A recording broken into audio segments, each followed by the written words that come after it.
জেলা দক্ষিণ দিনাজপুর, থানা তপন, গ্রাম বা এলাকা করদহ, নওগাঁ মধ্যপাড়া। স্বপন মাহাতো বাড়ির কাজ খরম পূজা, সবাই আসবে। সময় ভাদ্র মাসের শুক্লপক্ষের একাদশী বা দ্বাদশী তিথিতে পালন করা হয়। অর্থ খরম মানে হলো খেজুর বা খরম গাছ। এই পূজায় গাছকে দেবীর প্রতীক হিসেবে পূজা করা হয়।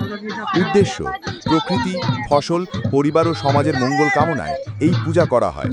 পূজা প্রক্রিয়া: গ্রামের খোলা জায়গায় বা মাঠে খরম গাছের ডাল এনে মাটিতে পুঁতে দেওয়া হয়।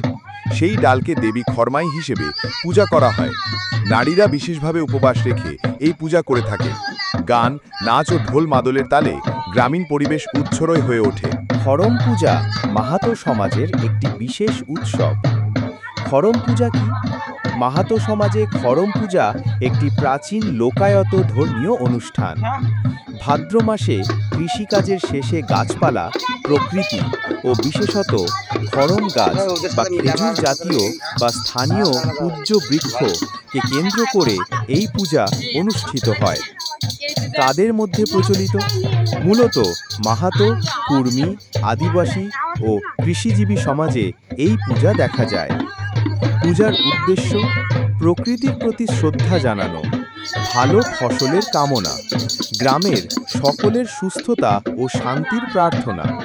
পূজার নিয়ম: গ্রাম্য মাঠ বা কারো বাড়ির আঙিনায় খরম গাছের ডান পুঁতে পুজো হয়। ঢোল, মাদল, বাঁশির তালে নাচ গান হয়। গ্রামের মানুষ একসাথে ভোগ প্রসাদ ভাগ করে নেন।